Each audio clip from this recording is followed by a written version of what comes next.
Hello everyone, मैं ममतेश गुप्ता। आज देखेंगे 7th class geography NCERT chapter 3। Chapter का नाम है हमारी बदलती पृथ्वी। हमारी पृथ्वी किस तरह से चेंज हो रही है, धीरे धीरे किस तरह से बदल रही है, उसके ऊपर हम चर्चा करेंगे और क्या कारण है बदलने के, किस वजह से हमारी जो पृथ्वी का स्वरूप है वो चेंज हो जाता है कुछ कुछ लाखों वर्षों में। ठीक है, तो वो सारी चीजें हम आज डिस्कस करेंगे इस चैप्टर में। बहुत इंटरेस्टिंग होने वाला है ये चैप्टर, पिछले वाले चैप्टर से भी ज्यादा। और अभी तक आपने इस बुक का फर्स्ट चैप्टर और सेकंड चैप्टर नहीं देखा है तो इसी वीडियो के डिस्क्रिप्शन में मैंने 2 प्लेलिस्ट की लिंक डाल रखी है, एक थ्योरी की और एक एमसीक्यू की। उन दोनों प्लेलिस्ट में ना केवल आपको 7th क्लास की ज्योग्राफी मिलेगी बल्कि 6th और 8th की भी ज्योग्राफी मिलेगी। तो आप उस प्लेलिस्ट पर क्लिक करके, आपको थ्योरी देखनी है तो आप थ्योरी देख सकते हैं, अगर आपको एमसीक्यू देखने है तो आप एमसीक्यू वाली प्लेलिस्ट पर क्लिक करके एमसीक्यू देख सकते हैं। आइए शुरू करते हैं। उससे पहले मैं आपको बताना चाहती हूँ कि अभी तक आपने ये सारी प्लेलिस्ट भी नहीं देखी है। ये सारी प्लेलिस्ट 6 से 10 तक की एसएसटी एनसीईआरटी की हैं। अगर आपने ये सब भी नहीं देखी है तो आप इन सबको भी देख सकते हो। उसके लिए आप मेरा यूट्यूब चैनल ओपन कर प्लेलिस्ट वाले ऑप्शन पर क्लिक कर देख सकते हैं। आइए शुरू करते हैं। देखिए, हमारी पृथ्वी किस तरह से बदल रही है। आपको लगेगा कि पृथ्वी तो ऐसी है, हमने देखा है भारत का नक्शा या हमने ग्लोब देखी है तो हमारी पृथ्वी ऐसी ही है। ठीक है, यहाँ पर हमारा प्यारा सा भारत है, उसके बाद अफ्रीका है, उसके बाद उत्तरी अमेरिका, दक्षिणी अमेरिका। तो हमने ग्लोब पर देखा हमारी पृथ्वी तो वैसी ही है, कहीं भी नहीं बदल रही है। लेकिन हमारी पृथ्वी धीरे धीरे धीरे धीरे उसमें चेंज आते रहते हैं। उसका मेन कारण क्या है कि जैसे मैंने आपको पिछले चैप्टर में बताया था कि हमारी जो पृथ्वी है, ठीक है, हमारा जो जिस पर हम खड़े हैं उसकी जो आंतरिक परतें हैं, पृथ्वी की जो आंतरिक परतें हैं वो किस तरह से है। मान लीजिए ये पृथ्वी है, ठीक है, ये मान लीजिए ये इसका स्थल भाग है, ठीक है, इस तरह से हम गोल मान लेते हैं। ठीक है, अब इसमें मैंने आपको क्या बताया था कि सबसे भीतरी जो परत होती है वो कोर होती है, फिर होती है मेंटल और फिर होती है आपकी परपट्टी। ऐसे ही मैंने आपको बताया था। अब देखो, कोर में भी 2 होती हैं, एक तो होती है आंतरिक जो ठोस होती है, फिर ये जो होती है ये तरल होती है। ठीक है, ये तो हो गई आपकी यहाँ तक की कोर। अब ये होगी मेंटल। मेंटल में भी 2 होते हैं, एक तो देखो पहले ठोस है फिर द्रव है, कोर। ठीक है, अब मेंटल भी 2 पार्टों में बटी हुई है, पहले ठोस है फिर द्रव है। ठीक है, तो ये वाला भाग क्या है, द्रव है मेंटल का, है ना। और ऊपर वाली कौन सी है, परपट्टी है। परपट्टी यानी कि जिस पर आप और हम खड़े हैं उसको हम परपट्टी बोल सकते हैं, यानी कि स्थल मंडल यानी स्थल भाग। ठीक है, ये जो परपट्टी है, ठीक है, ये जो परपट्टी है ये कुछ प्लेटों में बटी हुई है। प्लेट यानी कि कुछ मुख्य प्लेट 7 है, कुछ छोटी प्लेट है। ठीक है, कुछ छोटी प्लेट है और कुछ बड़ी प्लेट है। तो ये प्लेट क्या करती है, ये मूव करती रहती है। देखो, वही चीज मैंने यहाँ आपको दिखाने की कोशिश की है कि सबसे लास्ट वाली परत कौन सी है, कोर है। ठीक है, इसमें ये भी 2 भागों में डिवाइड है। नीचे वाला जो है वो ठोस है, ऊपर वाला तरल है। ठीक है, और ये मेंटल है, मेंटल भी 2 भागों में डिवाइडेड है। नीचे वाला जो है वो ठोस है, ऊपर वाला तरल है। ठीक है, और ये हमारी प्रॉपर्टी है। तो जो मेंटल है वो पिघली हुई अवस्था में है ऊपर, और नीचे की तरफ क्या है, मान लो आधी जो मेंटल है, आधी अगर हम यहाँ से माने तो आधी क्या है, ठोस है, और आधी क्या है, द्रव है। अब जब द्रव है, ठीक है, गाढ़ा, मान लो आप जैसे गाढ़ी दही होती है ना, या कढ़ी मान सकते हैं। कढ़ी तो आप सबने देखी होगी, खाते हैं कढ़ी। तो या तो आप कढ़ी मान लीजिए या आप दही मान लीजिए, उससे भी ज्यादा कम ढीली। ठीक है, मतलब उससे भी ज्यादा चिपचिपी और लिक्विड फॉर्म में है। ठीक है, यानी तरल पदार्थ में है वो। ठीक है, गाढ़ा है बहुत ज्यादा। अब वो जो गाढ़ा है उसके ऊपर कुछ प्लेट है। ठीक है, जैसे हमने 7 बड़ी प्लेटों की बात करी, मैं आपको वर्ल्ड मैप में भी दिखाना चाहूंगी कौन कौन सी प्लेट है। देखो, एक प्लेट जो है वो है आपकी नॉर्थ अमेरिका, दूसरी है साउथ अमेरिका, ठीक है, एक है अफ्रीका, फिर आपकी एक यूरेशिया में आ रही है। ठीक है, यूरोप और एशिया। एक है आपकी ऑस्ट्रेलिया की और एक है आपकी, ये कौन सा महासागर है, प्रशांत महासागर। ये दोनों साइड आपको पता है क्योंकि ये गोल है। ठीक है, एक इसकी है। बाकी की कुछ छोटी भी प्लेटें हैं, जैसे आपकी हिंद महासागर की प्लेट है, जैसे बहुत सारे ये जो द्वीप है, छोटे छोटे जो द्वीप है, फिलीपींस की प्लेट है और हिंद महासागर की प्लेट है, ऊपर में ग्रीनलैंड की प्लेट है। तो और बहुत छोटी छोटी प्लेट है, ये क्या करती है, मूव करती रहती है। ठीक है, यानी कि चलती रहती है। और अब आप कहेंगे कि हमें तो पता ही नहीं चल रहा कि हमारी प्लेट भी चल रही है। ठीक है, मतलब हम जिस पे खड़े हैं वो कोई ना कोई तो प्लेट होगी, है ना। तो हम जिस पे खड़े हैं वो यूरेशिया की प्लेट है, तो हमको तो महसूस नहीं हो रहा कि हम चल रहे हैं, हमारी प्लेट मूव कर रही है। तो ये पूरी साल में 1 मिलीमीटर के बराबर मूव करती है, मतलब बहुत ही माइनर सा मूव करती है एक पूरी प्लेट। इसलिए हमें पता ही नहीं चलता है कि हमारा जो महाद्वीप है वो मूव कर रहा है, यानी कि वो हिल रहा है, यानी कि वो चल रहा है। ठीक है, अब ये जो मूव कर रही है प्लेट, इनकी वजह से बहुत सारी प्रॉब्लम हो जाती है हम लोगों को, है ना। अगर हम बात करें, देखो थोड़ा सा मैं नॉलेज दे देती हूँ, आपकी बुक में नहीं है लेकिन मैं आपको बता रही हूँ। देखो पहले ये जितना भी था ना, एक महासागर था और एक ही स्थल भाग था, यानी कि एक जगह एक पूरा पानी में एक पूरा की पूरा महाद्वीप चुपके हुए थे। देखो मैं आपको लॉजिक बताती हूँ, लॉजिक क्या है। ये अफ्रीका है ना। अगर आप देखेंगे इसको, अफ्रीका को, और इसको साउथ अमेरिका को देखेंगे, तो देखो ये वाला भाग ये वाले भाग से मिल रहा है ना, यानी कि ये वाला भाग इस वाले भाग में चिपक सकता है आराम से। ठीक है, तो ये कहाँ से अलग हुआ, ये यहाँ से। देखो मेडागास्कर इससे चिपका हुआ था, देख पा रहे हैं आप, ये लाइन है ना। तो मेडागास्कर कहाँ से चिपका हुआ था, इससे चिपका हुआ था। ऑस्ट्रेलिया जो है ये यहाँ चिपका हुआ था। और हम अपने भारत की बात करें ना, तो अब आप अभी आप 11th क्लास में पढ़ोगे, ठीक है, 11th क्लास में भी ये वाला चैप्टर है। तो ये जो भारत है आप देख सकते हैं कि ये यहाँ से चिपका हुआ था। ठीक है, बहुत सारे सबूत ऐसे मिले हैं जो यहाँ की जलवायु है, पहले कभी यहाँ के ये और ये क्या है जुड़े हुए थे, और यहाँ पर जो जानवर पाए जाते हैं उनके साक्ष्य यहाँ भी मिले हैं। ठीक है, हमारे जो ये महाराष्ट्र है वहां पर शुतुरमुर्ग के अंडे के अवशेष मिले हैं, यानी कि पहले कभी शुतुरमुर्ग रहते होंगे। शुतुरमुर्ग कहाँ होते हैं, हाल फिलहाल में ऑस्ट्रेलिया में मिलते हैं। तो ये जो भाग है पूरा ये ऑस्ट्रेलिया से है, ये टूट के धीरे धीरे धीरे धीरे कहाँ चला गया है, ये एशिया वाली प्लेट में चिपक गया है। ठीक है, भारत पूरा की पूरा। अभी देखो हाल फिलहाल में एक और मूवमेंट चल रही है, आप नेट पर सर्च करके भी देख सकते हैं। यहाँ पे एक प्लेट है, ठीक है, अफ्रीका महाद्वीप की, ये वाली एक प्लेट है। ये प्लेट टूट के कहाँ जुड़ने वाली है भविष्य में, ये भारत की तरफ आने वाली है। ठीक है, ये कहाँ आ रही है, ये इसकी जो मूवमेंट है, इसकी जो गति है, इसकी जो चलने की दिशा है वो भारत की तरफ है। ठीक है, यानी कि हमारा जो केरल है ये सब है, यहाँ पर ये जुड़ जाएगी लाखों वर्षों में। ठीक है, तो इसी तरह से ये चलते रहती हैं सारी की सारी प्लेटें। 11th क्लास में आप पढ़ोगे, अभी आप छोटी क्लास में इसलिए सारी चीजें नहीं है, लेकिन आप ये चीज समझ लीजिए कि ये धीरे धीरे धीरे धीरे सारी प्लेटें चल रही हैं। और अगर हम बात करें लाखों साल पहले की, तो लाखों साल पहले पृथ्वी ऐसी नहीं थी, और लाखों साल बाद पृथ्वी ऐसी रहेगी नहीं। आपको नहीं पता कि भारत कहाँ से टूट के कहाँ जुड़ जाएगा, कब क्या हो जाएगा। ठीक है, तो देखो ये प्रक्रिया जो होती है ये इतनी धीमी गति से होती है कि आपको अपने जीवन काल में कोई भी महाद्वीप अपनी स्थिति से हटा हुआ नहीं मिलेगा, यानी कि 100-200 साल में तो कुछ होने वाला है नहीं बड़ा, लेकिन बहुत धीरे धीरे मूवमेंट होती है। अभी जैसे मैंने केन्या का इसका बताया था, केन्या की एक प्लेट है, यानी कि अफ्रीका के एक भाग टूट के बहुत बड़ी दरार पड़ी हुई है। ठीक है, तो बहुत बड़ी दरार पड़ी हुई है, कई किलोमीटर तक की दरार पड़ी हुई है, और वो धीरे धीरे दिन पर दिन वो जो प्लेट है वो टूट रही है, किससे, अफ्रीका महाद्वीप से। ठीक है, वो कहाँ से टूट रही है, वो यहाँ से टूट रही है, और टूट के कहाँ जुड़ेगी, वो इधर जुड़ेगी। तो इसी तरह के मूवमेंट होते रहते हैं। तो इस प्लेट के मूवमेंट को हम क्या बोलते हैं, प्लेट विवर्तनिकी सिद्धांत। ठीक है, ये आपकी बुक में नहीं है, लेकिन आप जब तक इस चीज को नहीं समझेंगे जब तक आपको ये सारी चीजें समझ में नहीं आएंगी। ठीक है, इस सिद्धांत को हम इंग्लिश में क्या बोलते हैं, प्लेट टाइटोनिक्स। ठीक है, इसको इंग्लिश में क्या बोलते हैं, प्लेट टाइटोनिक्स, है ना। अब देखो प्लेटें किस तरह से मूव करती हैं। जैसे दो प्लेटें हैं, है ना, जब वो एक दूसरे के पास आती हैं, ठीक है, ये पास आ रही है ना दोनों प्लेटें, जब प्लेटें एक दूसरे के पास आती हैं तो उस अवस्था को हम क्या बोलते हैं, अभिसारी। ठीक है, उसको क्या बोलते हैं, अभिसारी बोलते हैं। और जब वो पास आती हैं तो क्या होता है, जब वो पास आती हैं, अब देखो कोई प्लेट है, ऐसे ऐसे ये है, ठीक है, अब ये क्या कर रही है, ये पास आ गई और पास आ गई और पास आ गई और पास आ गई, बिल्कुल ऐसे हो गई। अब ये क्या करेंगी, जब ये प्लेट दोनों पास आई, ठीक है, अब ये क्या करेंगी, थोड़ी थोड़ी उठना शुरू हो जाएंगी, है ना, उठना शुरू हो जाएंगी ना।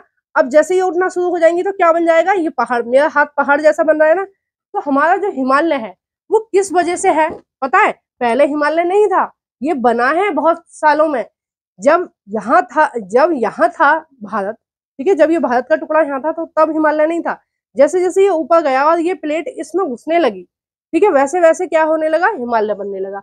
आपको शायद नहीं पता हो, जो हिमालय है उसकी ऊंचाई हर साल कुछ मिलीमीटर बढ़ रही है, ठीक है। क्यों बढ़ रही है, उसका मेन कारण क्या है कि अभी भी जो हमारी भारत वाली प्लेट है वो किसमें घुस रही है, वो एशिया वाली प्लेट में घुस रही है, ठीक है। तो इसकी वजह से क्या हो रहा है कि जो हिमालय है, ठीक है, ये जो हिमालय की श्रेणियां है, ये इनकी ऊंचाई बढ़ रही है।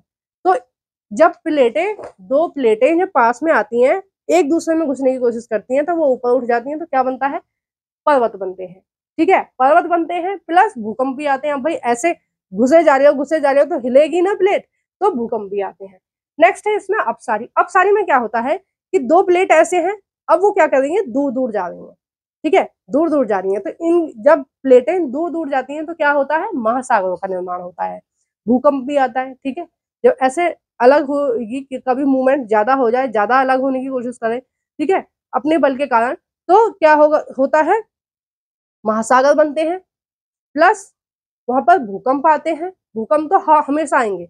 भूकंप का क्या मतलब है, अर्थक्वेक का क्या मतलब है कि पृथ्वी की जो प्लेटें हैं जब भी वो हिलेंगी, अलग आएंगी या आपस में अलग होंगी या आपस में भिड़ेंगी या आपस में रगड़ा खाएंगी, तो प्लेट हिल रही है ना, हिल रही है मतलब अर्थक्वेक आ रहा है, मतलब भूकंप आ रहा है, ठीक है। भूकंप क्या है, पृथ्वी की ऊपरी सतह का हिल जाना भूकंप है, ठीक है।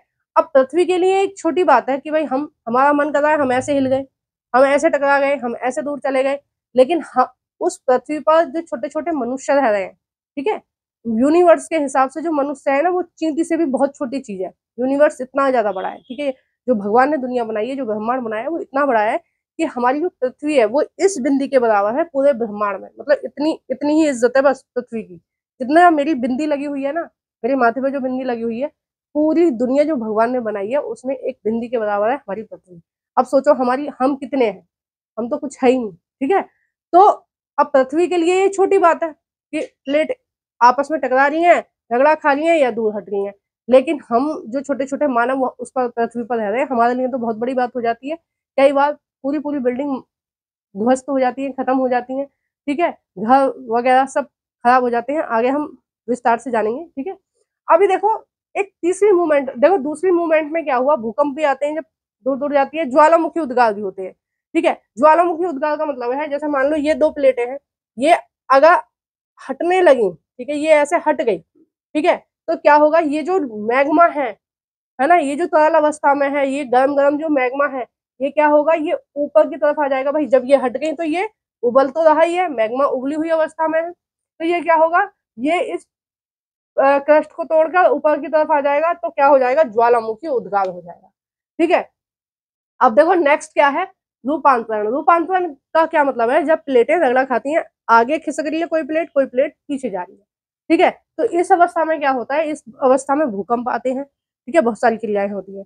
अभी देखो मैंने इसका एक और उदाहरण भूल गई आपको, अपसारी का, कि जब प्लेटें दूर दूर जाती हैं आपस में। अब देखो जैसे मैंने आपको इसका उदाहरण दिया, अफ्रीका का एक पार्ट टूटकर कहाँ कहाँ मूव कर रहा है, किधर की तरफ, भारत की तरफ। तो जब ये टूट के इधर मूव कर रहा है, तो अब यहाँ ज्वालामुखी तो नहीं आ रहे हैं, यहाँ क्या होगा, यहाँ किसी नए सागर की उत्पत्ति हो जाएगी, ठीक है। तो ये सागर बनते रहते हैं, बिगड़ते रहते हैं, महाद्वीप एक दूसरे में मिलते रहते हैं, एक दूसरे से अलग होते रहते हैं, तो चीजें ऐसे ही चल रही हैं। अब आप लोग ये चाहते हो कि आपको कुछ ना करना पड़े, भगवान आपको आपके मार्क्स अच्छे ले आए एग्जाम में, आपको बाद में जॉब दे दे, सारी व्यवस्था ऐसे ही रहे जैसे आप चाह रहे हैं और आराम से आप जीवन जी ले, तो यहाँ आराम से कुछ नहीं होने वाला है। भगवान ने प्रकृति भी ऐसी बनाई है, महाद्वीप भी ऐसे बनाए हैं, देश भी ऐसे बनाए कि क्या कर रहे हैं, मूव कर रहे हैं, ठीक है। रोज कुछ ना कुछ हलचल हर किसी में हो रही है, तो थोड़ी सी हलचल आप अपने अंदर भी लाइए, ठीक है, अपने आप को सुधारिए, बेटर बनाइए और बेटर बनाइए, ताकि किसी भी एग्जाम में जब आप बैठे तो आप अपना 100% दे पाए, अपना अच्छा परफॉर्मेंस दे पाए, ठीक है। अब देखो पृथ्वी की गतियों की वजह से कुछ क्रियाएं हो रही हैं पृथ्वी पर, कौन कौन सी हो रही हैं। एक है अंतर्जनिक बल, जब बल पृथ्वी की आंतरिक परतों में होता है, आंतरिक परत का मतलब है कि मेंटल में होता है या परपट्टी में होता है, तो उसकी वजह से ये सारी घटनाएं होती हैं, ठीक है। इसको हम आकस्मिक बल भी कहते हैं, क्योंकि हमें पता नहीं होता भूकंप कब आ जाएगा, हमें नहीं पता, ठीक है। और भूकंप से बचने के उपाय भी हम नहीं कर सकते, बस अवेयर हो सकते हैं, पहले से हम थोड़ा सा सचेत हो सकते हैं कि बाई चांस भूकंप आ गया तो हम ये काम कर सकते हैं। बाकी पता कुछ नहीं है कि भूकंप कब आ जाएगा, ठीक है। तो पहले से पता होता ही नहीं है, पहले से कोई वार्निंग नहीं होती है कि भाई भूकंप आने वाला है। तो आकस्मिक यानी कि अचानक से जो घटनाएं होती हैं, और अचानक से वाली घटना कहाँ होती है? पृथ्वी के आंतरिक परतों में, और आंतरिक परतों में क्या क्रिया चल रही है हमें पता ही नहीं है, ठीक है। तो इस तरह की क्रियाओं को क्या बोलते हैं? आकस्मिक बल। आकस्मिक बल में क्या क्या चीज आती है? आता है भूकंप, ठीक है, यानी कि एकदम से पृथ्वी का हिल जाना। आता है ज्वालामुखी। ज्वालामुखी मैंने बताया जब प्लेटें दूर दूर जा रही होती हैं तो क्या होता है, जो दूसरे नंबर की प्लेट होती है मेंटल, उसका जो मैग्मा होता है वो बाहर आ जाता है, ठीक है, आपकी प्रॉपर्टी को तोड़कर या क्रस्ट को तोड़कर, ठीक है। और होता है भूस्खलन। भूस्खलन क्या होता है? भूस्खलन होता है ये पूरी पृथ्वी है, मान लो पृथ्वी का कुछ भाग है, ये मेरी जो हाथ है, और ये एकदम से नीचे धस जाता है। कब धसता है ये भूस्खलन? कब होता है? जब प्लेटें दूर दूर जा रही होती है, ठीक है। अब प्लेटें ऐसे हो रही हैं तो ऊपर जो घर मकान बने हुए हैं वो क्या होंगे? नीचे गिर जाएंगे। इसको क्या बोलेंगे? भूस्खलन बोलेंगे। देखो भूस्खलन की एक घटना आपके राजस्थान में हो रही है हाल फिलहाल में। वहां क्या हो रहा है, कई जगह से देखने को मिला है कि पूरे की पूरे गांव की जमीन नीचे धसती जा रही है। ये प्रक्रिया जो है, ये जो क्रिया है, ये आपके पहाड़ों पे भी हो रही है। कुछ दिन पहले पिछले साल की बात है शायद, जो आपका उत्तर भारत है, ठीक है, जो हिमालय है, वहां पर एक जोशीमठ है, वो पूरा की पूरा नीचे धस गया और वहां पर बहुत सारे मकानों में दरार भी पड़ गई। तो वो किसकी वजह से हो रहा है? ये इन प्लेटों की हलचल की वजह से हो रहा है, ठीक है। तो भूस्खलन का मतलब आप समझ रहे, जमीन का एकदम से नीचे हो जाना, ठीक है। एकदम से इतना नहीं होएगा, एकदम से एक आध इंच खिसकेगा, उसमें ही आपके घर मकान टूट लेंगे, ठीक है। जोशीमठ में देखने को मिला था 200-300 घर पूरी तरह से दरार पड़ गई थी, उनमें खूब मोटी मोटी दरार पड़ गई थी, कई लोगों के घर भी गिर गए थे एकदम से, और बहुत सारे लोगों की मरने की भी खबर आई थी, ठीक है। वहां पूरा की पूरा उन्होंने जोशीमठ खाली करा लिया है, जांच चल रही है, उन लोगों को दूसरी जगह शिफ्ट कर दिया है, ठीक है। तो ये क्या होता है? ये होता है भूस्खलन। तो ये कौन से बल के अंतर्गत आता है? ये आता है एंडोजेनिक बल। इसको इंग्लिश में बोलते हैं एंडोजेनिक फोर्स, ठीक है। इंग्लिश में क्या बोलते हैं? Endogenic force. हिंदी में बोलते हैं आंतरजनिक बल। आंतर मतलब अंदर, ठीक है, पृथ्वी के अंदर। और ये क्या होता है? आकस्मिक होता है, एकदम अचानक से होता है, पता ही नहीं चलता, क्योंकि हमें नहीं पता कि पृथ्वी के अंदर क्या चल रहा है। भाई भूस्खलन हुआ, जैसे मैंने जोशीमठ में बताया, जैसे मैंने राजस्थान में बताया। राजस्थान में एक वीडियो मैंने देखी थी, उसमें क्या हो रहा था कि एक गाय बंधी हुई है खूंटे पर, और धीरे धीरे वो गाय नीचे समाती चली गई, और गांव वाले लोग उसको बचाने की कोशिश कर रहे हैं 5-10 मिनट तक, इतने देखा तो वो जो गाय है वो पूरी की पूरी उसमें समा गई, और उस गाय को वो नहीं बचा पाए। और ऐसा केवल उस गाय के साथ नहीं हुआ, उस गांव में जितने भी लोग रह रहे हैं उन्होंने ये ऑब्जर्व करा कि धीरे धीरे जो मकान है वो नीचे हो रहे हैं, मतलब उनको महसूस हो रहा है कि कुछ ना कुछ है जो हम नीचे की तरफ जा रहे हैं। तो ऐसा कई जगह देखने को मिलता है, कई बार अचानक की क्रियाएं होती है। अब देखो पटल विरूपण बल। कई बार ये जो आंतरिक बल है, इस आंतरिक बल के कारण पटल पे भी चीजें दिखती हैं। पटल यानी कि सरफेस, पटल यानी कि धरातल, ठीक है, यानी कि जो पट्टी है उसके ऊपर भी इस तरह की क्रियाएं देखने को मिलती हैं। तो इनसे क्या होता है? इस आंतरिक बल के कारण ही क्या होता है? पर्वतों का निर्माण होता है, ठीक है। मैंने आपको बताया जब प्लेटें एक दूसरे के पास आती हैं तो वो एक दूसरे को ऊपर उठा देती हैं, ठीक है, बल की वजह से। तो ये क्या होता है? ये होते हैं पर्वत का निर्माण, ठीक है। ये आपको समझ में आ गया? अगर आपको कुछ भी पूछना है तो प्लीज आप कमेंट बॉक्स में बताइए, मैं हर प्रॉब्लम का सॉल्यूशन आपको कमेंट बॉक्स में दूंगी। और फिर भी क्लियर नहीं होगा तो एक वीडियो और बनाकर, ठीक है, एक शॉर्ट वीडियो बनाकर जो भी आपको समझ में नहीं आ रहा उसे टेलीग्राम पर पोस्ट कर दूंगी, आप वहां से देख लेना, ठीक है। नेक्स्ट है आप इसमें बाह्य जनिक बल। बाह्य जनिक बल क्या होता है? इसको बोलते हैं एक्सोजेनेटिक फोर्स, ठीक है। क्या होता है? बाह्य जनिक बल, जिस बल की वजह से जो पृथ्वी की ऊपरी सतह पर हलचल देखने को मिलती है, पृथ्वी की ऊपरी सतह पर बल देखने को मिलता है, और उसके अंतर्गत ये सारी क्रियाएं आती हैं, ठीक है। तो हम इनको डिस्कस कर लेते हैं। तो बाह्य जनिक बल में क्या आएगा? मतलब पृथ्वी के ऊपर क्या होता है? नदियों का बहना। अब नदियों का बहना भी तो एक फोर्स ही है ना, ऊपर से नीचे तक वो बह रही है, तो एक फोर्स की वजह से ही बह पा रही है, ठीक है, या फिर बहता जल, कोई भी, मतलब नदी या बहता जल। नेक्स्ट है इसमें, देखो ये छूट गया मेरे से, अपर्दन और निक्षेपण। अपर्दन क्या होता है? अपर्दन होता है किसी चीज का टूट के गिर जाना, ठीक है। किसी चीज का टूट के गिर जाना क्या होता है, अपर्दन। जैसे आपने न्यूज, एक तो न्यूज देखा करो, ठीक है, रोज न्यूज देखने से काफी नॉलेज बढ़ती है। तो आपने न्यूज में देखा होगा कि पहाड़ चटक रहे हैं, पहाड़ टूट के गिर गया, मनाली में पहाड़ गिर गया, महाराष्ट्र की भी खबर आई थी पीछे कि महाराष्ट्र का पहाड़ टूट के गिर गया, ठीक है। और हिमालय में तो चलता ही रहता है ऐसा, उत्तराखंड में तो आए दिन ऐसा होता ही रहता है कि कहीं ना कोई रोड पर कोई ना कोई पहाड़ टूट जाता है। हफ्ते 10 दिन में कहीं ना कहीं से ये खबर आती ही रहती है। तो इसको हम क्या बोलेंगे, इसको बोलेंगे अपर्दन, यानी कि टूट के गिरना, ठीक है। अपर्दन के अंतर्गत ही क्या आता है, अपर्दन के अंतर्गत ही नदियों की क्रियाएं आती हैं, क्योंकि नदियां शुरुआती दौर में कैसी होती हैं, बर्फ जमी हुई होती है, फिर वो बर्फ नीचे नीचे थोड़ी खिसकती है, जब नीचे नीचे की तरफ खिसकती है तो वो पिघलने लगती है, फिर नदी के रूप में नीचे बह जाती है। ये निक्षेपण क्या होता है, निक्षेपण होता है, अब जैसे अपर्दन होता है टूटना, अब टूट के गिर गया, टूट के गिरा है तो कहीं जमेगा ना वो चीजें, ठीक है। तो निक्षेपण होता है कि एक जगह जमना, ठीक है। जैसे नदियां हैं, अभी हम आगे पढ़ेंगे नदियों के बारे में। तो नदियां क्या कर रही हैं, नदी जो, अगर आप बर्फ देखो तो बर्फ बिल्कुल साफ होती है पहाड़ों पर, ठीक है, बिल्कुल सफेद होती है। लेकिन अगर नदियों का पानी देखो तो इतना साफ नहीं होता, वो थोड़ा थोड़ा गंदा सा होता है, मिट्टी होती है उनमें। तो नदियां क्या कर रही हैं, उन पहाड़ पर्वतों को तोड़कर ला रही है, ठीक है।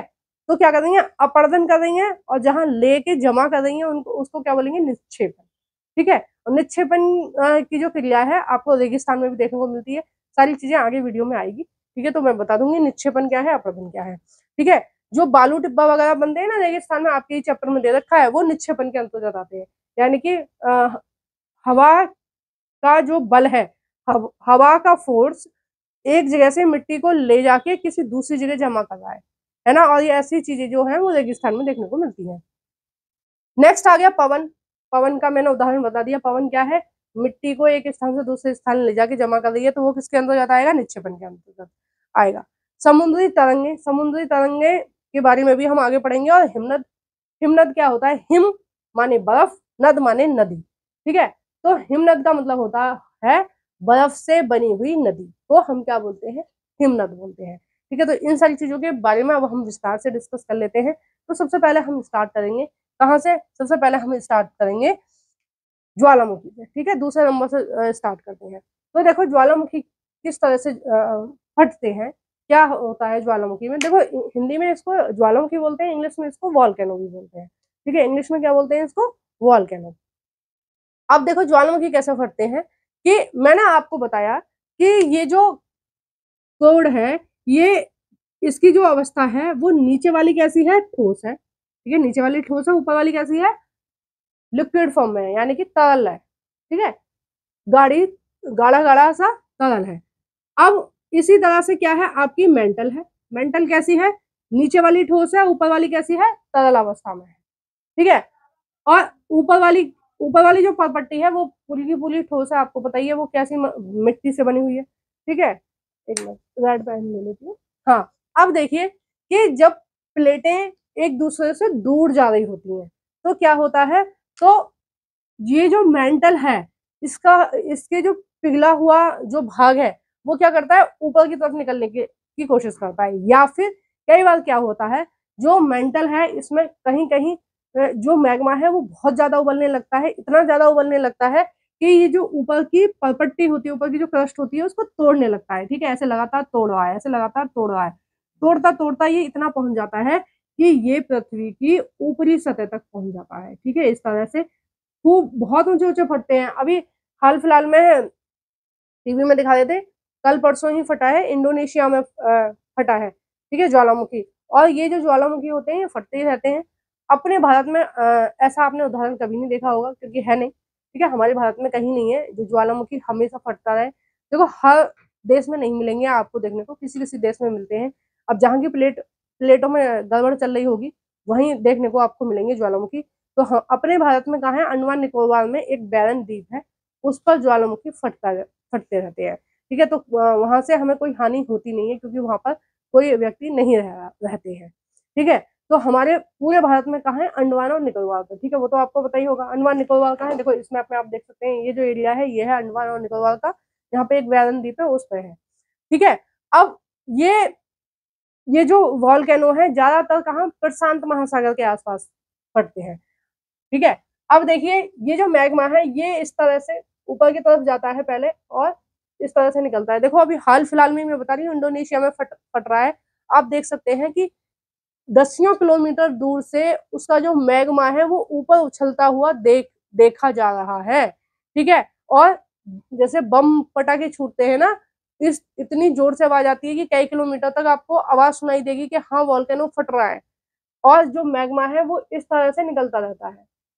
ठीक है, जब पहली बार फटता है तो जो सरकारें होती हैं वो सचेत हो जाती हैं, और अगर रिहायशी इलाके में फट रहा है, मतलब आसपास लोग रह रहे हैं, तो वो क्या करते हैं कि घर कई कई किलोमीटर के घरों को खाली करा लेते हैं, कई कई गाँवों को खाली करा लेते हैं। शहर कई कई बार शहरों में भी फटता है तो शहर खाली कराने पड़ते हैं, क्योंकि जो मैग्मा है वो अ, बिल्कुल आग होती है। ठीक है, बिल्कुल आग होती है।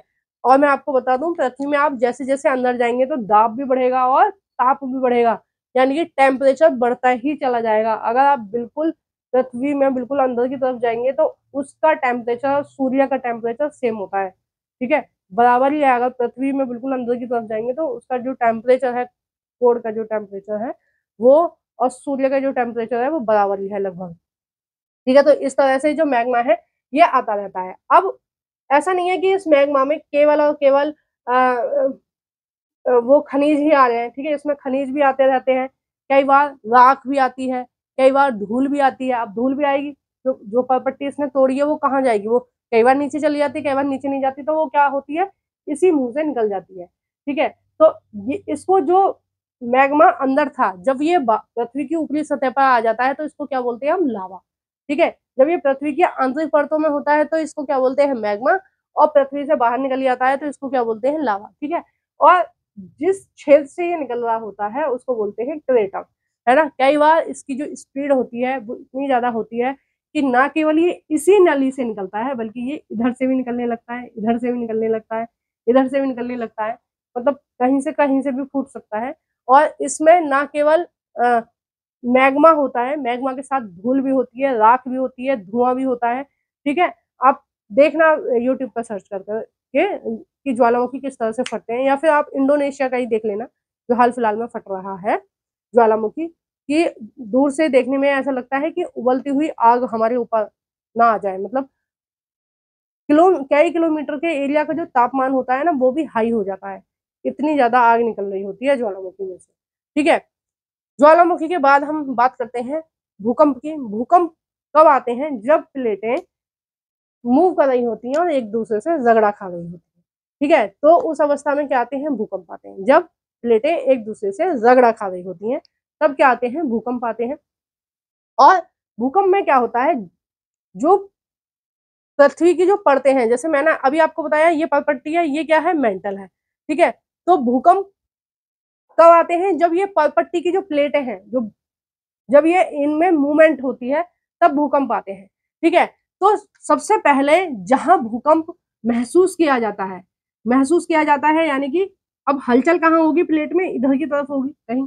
ठीक है, नीचे की तरफ होगी जो तैर रही है उसमें, तो यहाँ पर हलचल होती है।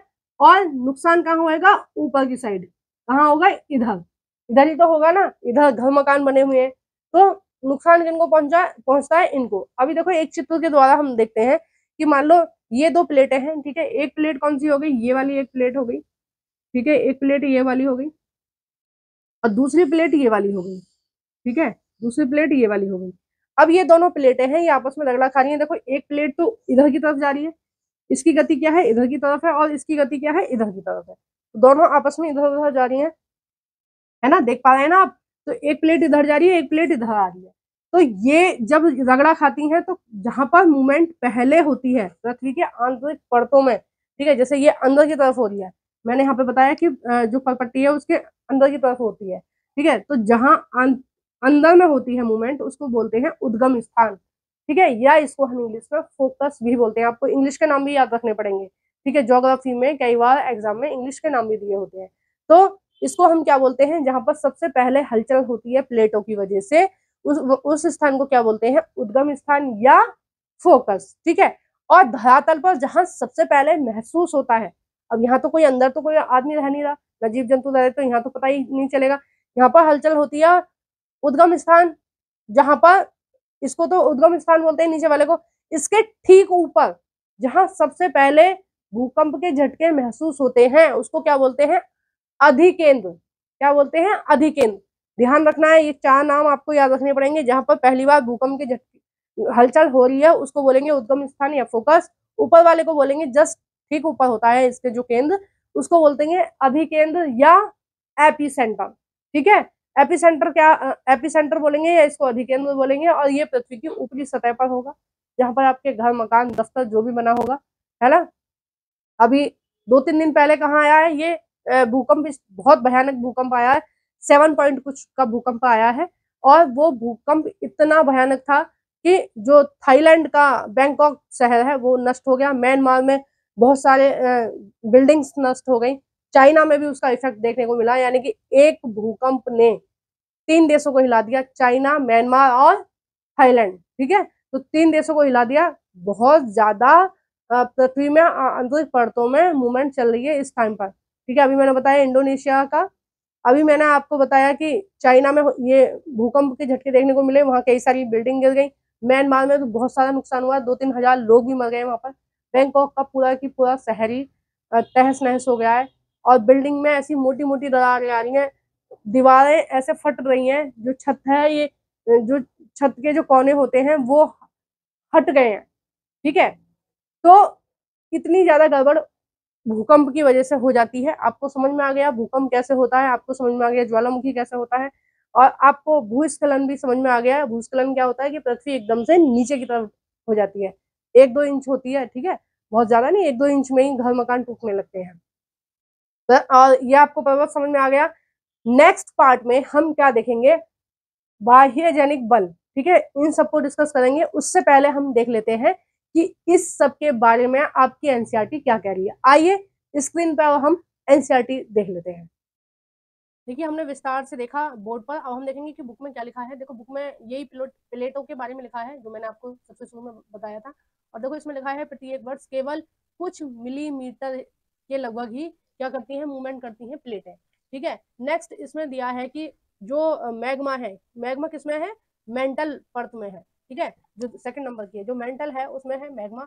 तो मैग्मा क्या होता है? पृथ्वी के बाहर सॉरी, पृथ्वी के अंदर क्या करता है? मूवमेंट करता रहता है। ठीक है, ये सारी चीजें मैंने आपको बता दी। बिल्कुल इसी तरह से देखो, ये इन्होंने समझाने की कोशिश की है कि मैग्मा किस तरह से ऊपर उठता है। ठीक है, फिर इन्होंने बताया था कि जो पृथ्वी की गतियां हैं वो दो तरह से होती हैं। एक अंतर्जनिक बल, कौन कौन से हैं? ये भूकंप है, ज्वालामुखी, भूस्खलन, ये है। और इनसे ही क्या होता है? पर्वत निर्माण होता है। और अंतर्जनिक बल, इनको हम क्या बोलते हैं? अंतर्जनिक को क्या बोलते हैं? अंतर्जनिक को बोलते हैं एंडोजेनिक फोर्स। ठीक है, एंडोजेनिक फोर्स ये वाली थी सारी, भूकंप वगैरह और ज्वालामुखी, भूस्खलन। और एक्सोजेनिक फोर्स कौन सी थी? एक्सोजेनिक फोर्स है अपर्दन निक्षेपण के अंतर्गत कौन कौन सी चीज आती है? नदी या बहता जल, पवन, समुद्री तरंगे और हिमनद। ठीक है, तो ये सारी चीजें हमने बहुत विस्तार से देखी। अब देखो, स्थल मंडल की प्लेटों के बारे में मैंने आपको बताया कि प्लेट कुछ छोटी प्लेट है, कुछ बड़ी प्लेट है। ठीक है, बड़ी प्लेट मैंने आपको बता दी, और छोटी प्लेट जो है वो भी मैंने आपको बताई कि छोटे छोटे जो द्वीप है या वो है, उनमें वो विभाजित है, छोटी प्लेट है। ठीक है, नेक्स्ट हमने जाना है ज्वालामुखी किस तरह से उद्गार होते हैं, यानी किस तरह से फटते हैं, क्या क्यों फटते हैं, क्या कारण है। तो ये ज्वालामुखी का एक चित्र दे रखा है, इसमें एक ज्वालामुखी है। ज्वालामुखी में क्या है कि ये जो दे रखा है इन्होंने, ये इन्होंने मेंटल दे रखी है। ठीक है, ब्राउन कलर की क्या दे रखी है? मेंटल। ठीक है, देखो मैंने दूसरे कलर से बनाया, मेरे पास जो जिस कलर के मार्कर है मैं उनसे ही तो लिखूंगी। ठीक है, अब इनके पास जो इन्होंने अपने हिसाब से बनाया है, तो आप ये मत सोचना कि मैंने कैसे बनाया, इन्होंने इनका कैसे बना हुआ है। तो मेन मकसद क्या है? आपको समझाना है, बुक का भी और मेरा भी। ठीक है, तो आप समझने की कोशिश करो, कलर पे मत जाना। तो ये जो अवस्था दे रखी है, ये वाली जो ये वाली जो परत दे रखी है, ये कौन सी है? मेंटल। ठीक है, और मेंटल क्या कर रही है? मेंटल का जो मैग्मा है वो परपट्टी को तोड़कर ऊपर निकल रहा है, और ये कहीं से भी निकलता है। ठीक है, शुरू शुरू में जब ज्वालामुखी फटता है तो कई बार क्या होता है, कई बार उसमें से राख निकलती है।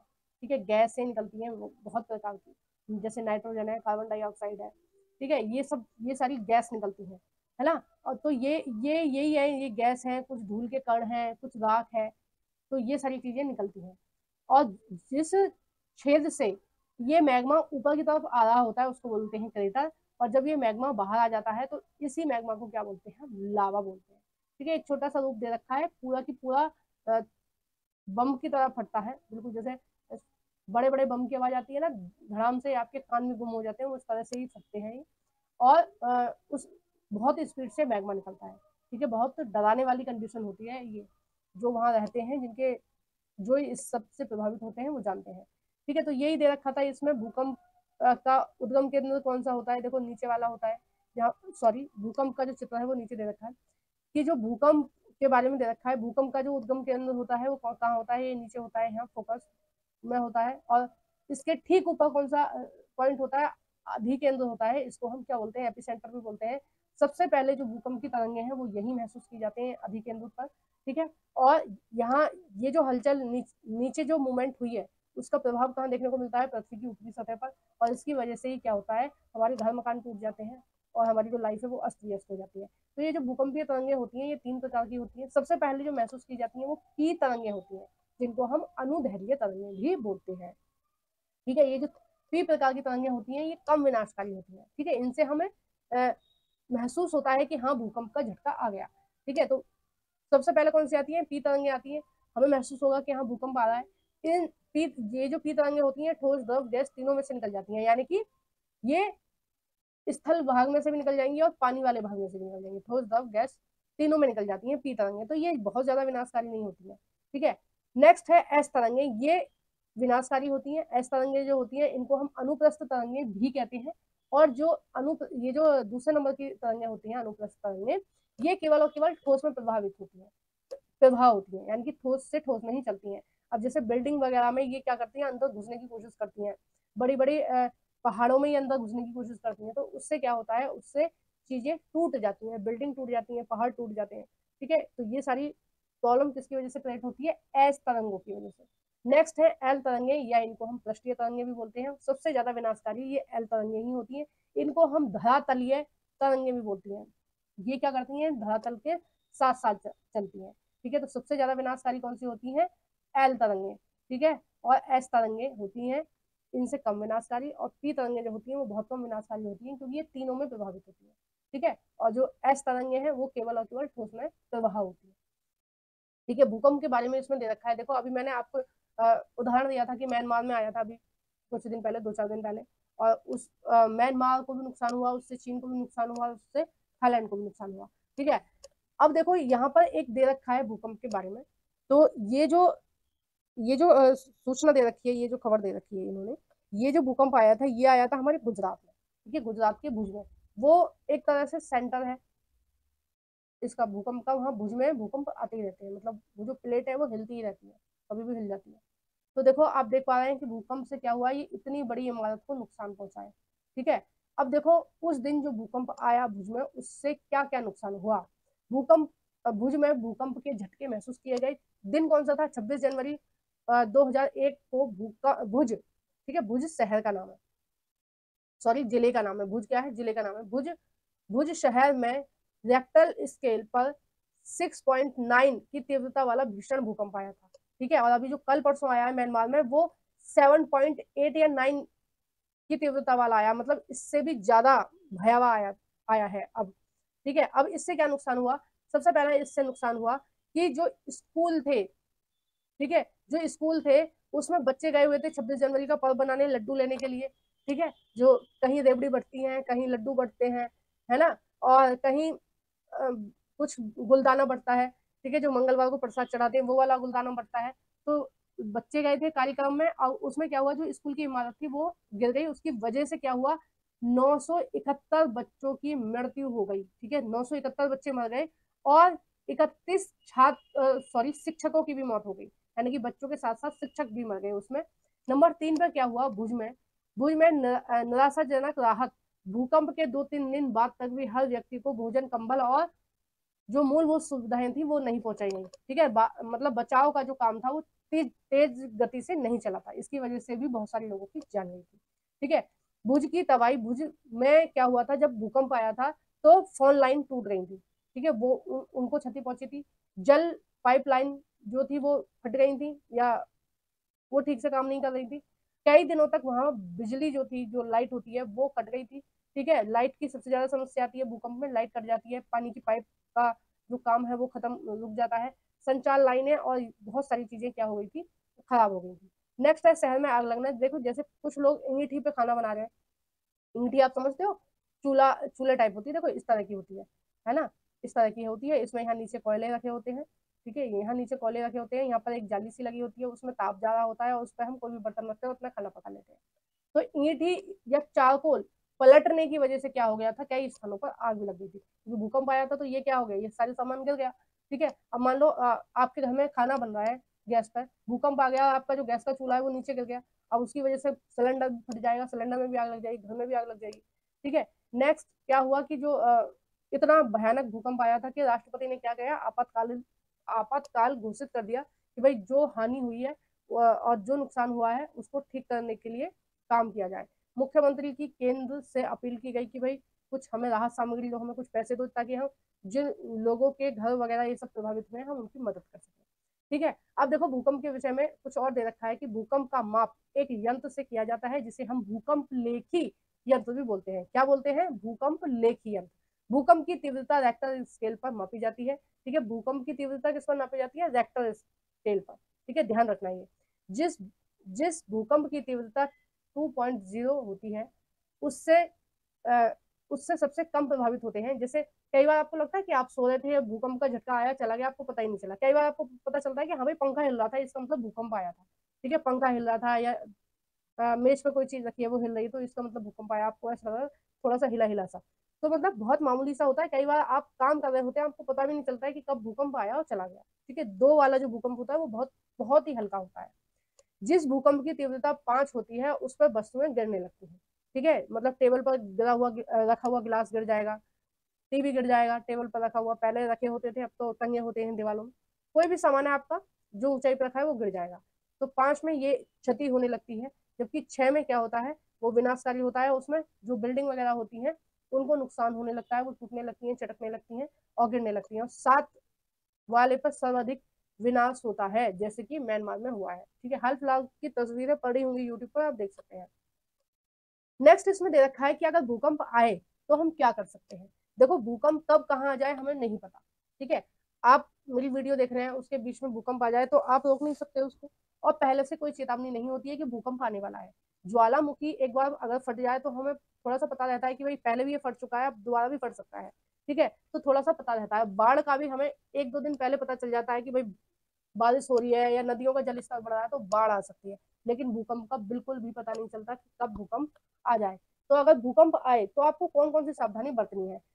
सुरक्षित स्थान यानी कि रसोई के काउंटर या मेज के नीचे की दीवार के अंदरूनी कोने में आपको छुप जाना है। जैसे देखो ये आपका कमरा है, मान लीजिए ये कमरा है। ठीक है, तो आपको कहाँ छुपना है, इन कोनों पे खड़े हो जाना। ठीक है, या इस कोने में बैठ जाना, और बैठना ऐसे कि आप सर झुका के बैठना ताकि आपके सर में चोट ना लगे। ठीक है, तो अगर ऐसा हुआ कि ये दीवार टूटी तो आप अगर कोने में है तो आप बच जाएंगे। कभी भी कोना नहीं टूटता है, हमेशा ऊपर से ही टूटता है। तो आप कोने में घुस सकते हैं। ठीक है, उससे आप बच सकते हैं। मेज के नीचे घुस सकते हैं कि अगर कोई सामान टूट के गिरेगा भी घर का तो वो मेज पे गिरेगा, आपके सर पर नहीं गिरेगा, आप बच जाएंगे। ठीक है, नेक्स्ट इसमें है इससे दूर रहें, आग वाले स्थान, चिमनी के आसपास या टूट सकने वाली खिड़की, दर्पण या तस्वीरों के फ्रेम से दूर रहे। यानी कि आपको ऐसी जगह नहीं छुपने के लिए जाना है जहाँ कोई सामान दीवार पे टंग रहा है कि बड़ा सा फ्रेम टंग रहा है, आप वहां खड़े हो गए, या फिर कांच की खिड़की आप वहां से झांक रहे हो कि भाई भूकंप कैसे आ रहे हैं क्या आ रहे हैं, तो वो कांच टूट के आपको भी लग सकता है। पहले से तैयार रहें, अपने दोस्तों एवं परिवार के सदस्यों के बीच जागरूकता फैलाएं एवं आपदा का सामना विश्वास से करें। ठीक है, यानी कि जो भी आप कर सकते हैं वो इसमें बता रखा है कि आप ये भी कर सकते हैं कि जब सबसे पहले भूकंप के झटके महसूस होते हैं, ठीक है, आप तुरंत अपनी बिल्डिंग में से निकल के अपने घर में से निकल के खुले स्थान पर चले जाओ। उससे क्या होगा कि जब आपकी बिल्डिंग गिरेगी, जैसे मैंने आपको 3 तरंगे बताई, पहली तरंगे महसूस होती हैं। ठीक है, दूसरी तरंगे जो होती हैं उन पर नुकसान होने लगता है, जो तीसरी तरंगे होती हैं वो बहुत ज्यादा भयानक होती है। तो जब पहली बार आपको झटके महसूस हो तो आप घर से बाहर निकल जाए, ताकि जब दूसरी बार झटका आए तो आपको नुकसान ना पहुंचे। ठीक है, तो थाईलैंड में बैंकॉक में जो आया है वो, उसमें बहुत सारे लोगों ने इस तरह से अपनी जान बचाई कि जब उन्होंने पहली बार झटके महसूस किए तो वो अपने बिल्डिंग से बाहर निकलकर ग्राउंड में खड़े हो गए। ठीक है, पार्क में चले गए, और जब दूसरा तीसरा झटका आया तो वो बच गए, उनका सामान टूट फूट गया है लेकिन वो बच गए।